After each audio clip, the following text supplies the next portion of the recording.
Hello, everyone. Welcome back to the Bucket Think Tank for Book of the Week. So, we have two books today, and the first one is Wonder Woman number 38.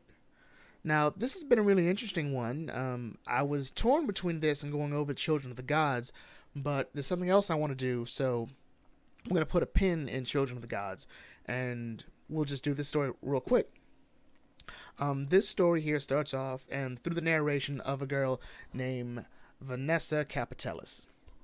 And she talks about how she met Wonder Woman, which was during a battle with major disaster. Her legs were severely injured, and Wonder Woman was just her rock. She came in, sat with her in the hospital, helped her get through the fact that, as far as she knew at that moment, she wouldn't be able to walk again. She visited her, told her to call her Diana. Diana told her about the Greek pantheon. Vanessa told her about D&D and ballet moves, which she was an avid ballet dancer. And they just sort of become friends. Vanessa sees herself as Diana's best friend.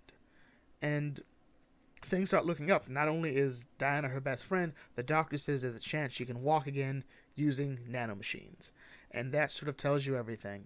9 times out of 10, something horrible comes up when someone says nanomachines. And they got this idea studying Cyborg. And so they use the nanomachines. That she undergoes the surgery, and she has to learn to walk again. And Diana and her mother are right there, encouraging her. Diana calls her a fighter. Everything's looking fine. But then Diana stops showing up, and she's a bit upset. But she understands, courtesy of her mother. Diana has other stuff to do. She has other things to other people. And Vanessa's fine for a bit. She's like, well, I'm gonna get better, and maybe one day I'll be a superhero like Diana, I'll be the Silver Swan. And everything's going fine until her mother is killed in an auto accident. And she's wondering again, where is her best buddy Diana? And she finally goes over the edge when she sees on TV that Diana has saved a family, and they see her as her best friend, like she's getting all buddy-buddy with his family, and it just sends her over the edge. And when Diana gets home to her little place that Steve made for her, she sees that Jason has thrown a raucous party, a rather bacchanal event for you Greek fans, and she's rightfully upset. Diana keeps a very low profile when she's not a superhero, which makes sense. Batman has a bat cave. Superman has his fortress of solitude. The private life of superheroes is supposed to be kept private. That's why alter egos exist. And she can't have people coming in and out of her house like that. And she starts to question whether or not Jason is serious about being a superhero, because she's met people like Jason before. People with superpowers, or who just really want to be superheroes, and for one reason or another they don't make it. Either they don't have the conviction or the dedication to keep it through, or they're killed. And before this discussion can go any further, Diana gets a call from Steve. The family wants to talk to her, so she goes down there and finds they've been killed by a person calling herself the Silver Swan. It's Vanessa. So this issue was really interesting. The character Vanessa reminds me a lot of the character Syndrome from The Incredibles. Someone who really worshipped this character, worshipped this superhero, wanted to be them to an extent. And they have this sense of betrayal and hurt. And they end up becoming one of the greatest enemies. Now, the difference is, Buddy did not know when to stop. Buddy thought that he was totally ready. He could do anything, and all he really did was get in the way. Mr. Incredible may have been a bit too hard on him, but that may have been the only way he could have gotten through him, because Buddy wasn't listening. And with Vanessa, it feels more of a sense of desperation, that she saw Diana as her rock, and then her rock just sort of went away, and she's mad, she's hurt. And this is a good example of how heroes create their own villains, and this is a unique one.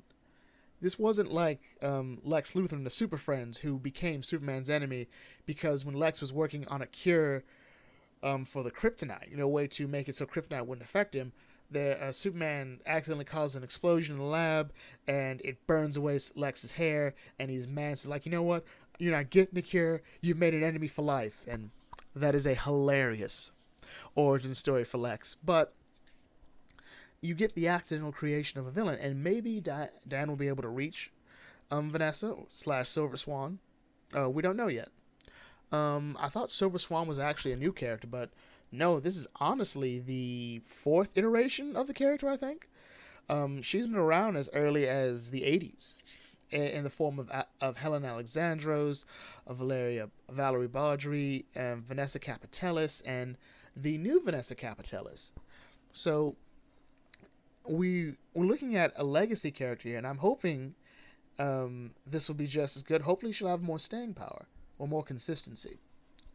The next book I read that we're going to go about is Avatar: The Last Airbender: The Promise.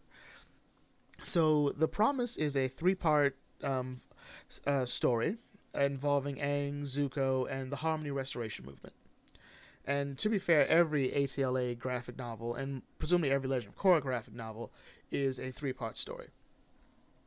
The premise here is it takes place shortly after Aang defeats the Fire Lord, Ozai, and Zuko becomes the new Fire Lord. Aang and Katara are a couple, and the Earth Kingdom, the world wants to move forward with the Harmony Restoration Movement, which, among other things, will be the dismantling of all Fire Nation colonies. It just has to happen. Remember, no nation can occupy another's, and so on and so forth. And this was the problem we found in the Avatar and the Fire Lord, that, Ozai had started moving really quickly, wanting to bring Fire Nation culture and technology to the rest of the world. And it just sort of goes on from there, and everyone else is doing something else. Aang and Katara are helping with the restoration movement. They're providing transportation for some Fire Nation citizens. Zuko is overseeing it. Toph has created her own metal bending school. She's only got 3 students, but this is the beginning. I thought Boomy would be there. I see Boomy as a guy like, metal bending. Just take that on. And Sokka is being Sokka, with his meat, sarcasm, and boomerang. And one night, Zuko is attacked by a girl named Kori. And Kori calls Zuko a traitor to the Fire Nation. And she is from one of the colonies. She's from the oldest colony, actually, Yudao. And Zuko brings her to Yudao to meet her father, to say, like, this place, I should burn this place to the ground. It's a problem. It has to go. And the mayor, who turns out to be Kori's father, says, look, I get what you're saying, but we shouldn't have to move. All right? I never thought it would be the Fire Lord who becomes this big traitor. Like, your father was a lot of things, but he wasn't a traitor. Because what are you doing? You're saying we have to leave. We shouldn't have to leave. We've been here for over a century. Yudao is the first Fire Nation colony.